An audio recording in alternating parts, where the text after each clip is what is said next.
In a quiet village in Mexico, there was a story all the children whispered about around the campfire. It was the story of La Llorona, or the Weeping Woman. The villagers warned their children not to go near the river at night, for they believed that La Llorona roamed the banks, searching for her lost children. Long ago, La Llorona had been a beautiful woman named Maria, who lived in the village. She fell in love with a rich man who was not from their village. They had two beautiful children together, and for a time Maria was very happy. However, her husband's love for her faded, and he began to spend his days with other women in the city. Heartbroken, Maria felt abandoned and alone. One stormy night, Maria found her husband with another woman by the river. In a fit of rage and despair, she lost control. In her grief, she made a terrible choice. In a moment of madness, she drowned her children in the river, hoping to take them away from the world that had hurt her. But as soon as she realized what she had done, her heart broke into a million pieces. Overcome with grief, she jumped into the water, hoping to join her children. The villagers said that Maria's spirit could never find peace. They claimed that her cries could be heard at night, echoing through the valleys.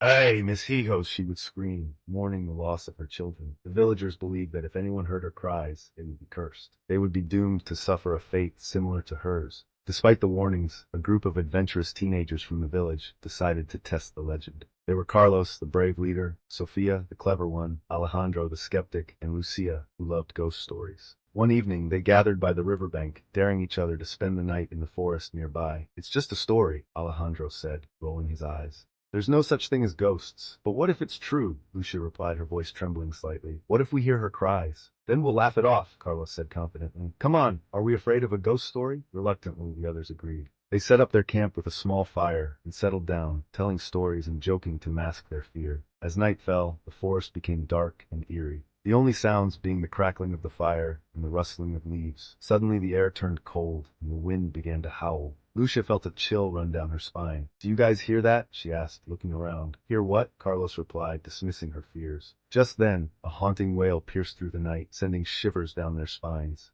"Ay, mis hijos!" The cry echoed through the trees, filled with sorrow and despair. "What was that?" Alejandro whispered, his bravado vanishing. "It's just the wind," Carlos insisted, but he didn't sound so sure anymore. They huddled closer together, their laughter fading into silence. The cries grew louder, more desperate. "We should go," Sofia said, her voice barely above a whisper. But Carlos, feeling the need to prove himself, shook his head. "No way! We're not leaving. Let's go find her." Against their better judgment, they followed the sound of the cries deeper into the forest. As they moved further away from the campfire, the darkness thickened around them. The cries seemed to lead them to the river, the encounter. When they reached the river bank, the moonlight illuminated the water, casting an eerie glow. The cries grew softer, replaced by the sound of splashing water. Suddenly, a figure appeared in the distance, a woman in white, her long hair flowing like a dark river.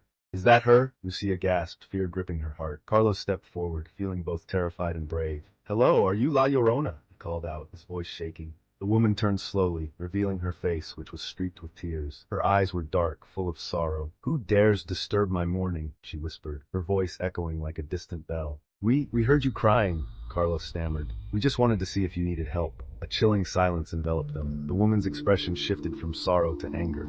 "Help? You dare speak of help? You who do not know the pain of loss?" The teenagers felt a wave of fear wash over them. Sofia tried to reason with her. "We're sorry for what happened to you. We didn't mean to intrude." "Sorry will not bring back my children," La Llorona screamed, her voice rising like a storm. "They are lost to me forever, and now you will join them." The group turned to run, but the ground seemed to shake beneath them. The river surged, and the woman's wail echoed in their ears. "You will pay for your curiosity." The chase. They sprinted through the trees, their hearts pounding in their chests. The forest was dark and twisted, branches clawing at their arms and legs. La Llorona's cries followed them, growing louder and more anguished. "Ay, mis hijos, come back!" They stumbled back to their camp, but as they reached the clearing, they realized the fire had gone out, leaving them in darkness. Panic surged through them. "Where's the fire?" Alejandro shouted. "We have to light it again," Carlos yelled, scrambling for matches. But before they could light the fire, the air grew thick with sorrow, and La Llorona appeared before them, her figure illuminated by the moonlight. "You cannot escape me," she cried, her voice filled with rage and sadness. In that moment, the teenagers realized the truth.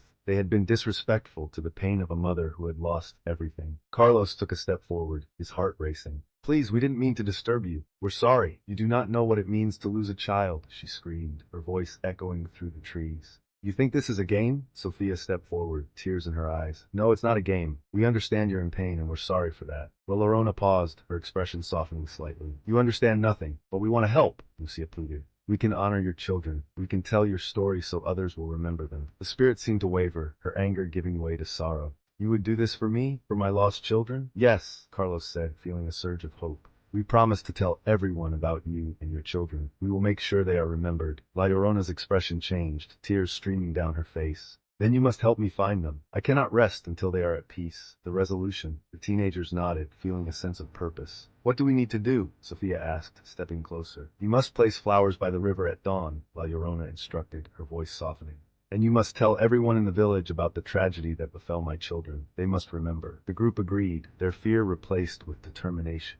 As they prepared to leave, La Llorona looked at them, her eyes filled with a mix of gratitude and sorrow. Thank you for understanding. I will spare you tonight. With that, she faded away, leaving only the sound of the river and a soft breeze behind. The teenagers stood in silence, realizing they had faced something far more profound than just a ghost story. As dawn broke, they placed colorful flowers by the river, just as La Llorona had asked. They returned to the village, sharing her story and the lesson they had learned. They spoke of the dangers of anger, loss, and the importance of compassion. From that day on, the villagers remembered La Llorona not as a vengeful spirit, but as a mother who had suffered greatly. The teenagers learned that stories have power, and that understanding and empathy can bring peace to even the most tormented souls. The village flourished, and the legend of La Llorona changed. Her cries became a reminder of the importance of love and remembrance, teaching all who heard her story to cherish their loved ones and never take them for granted. And every year, on the anniversary of her children's death, the villagers would gather by the river, placing flowers in the water and lighting candles,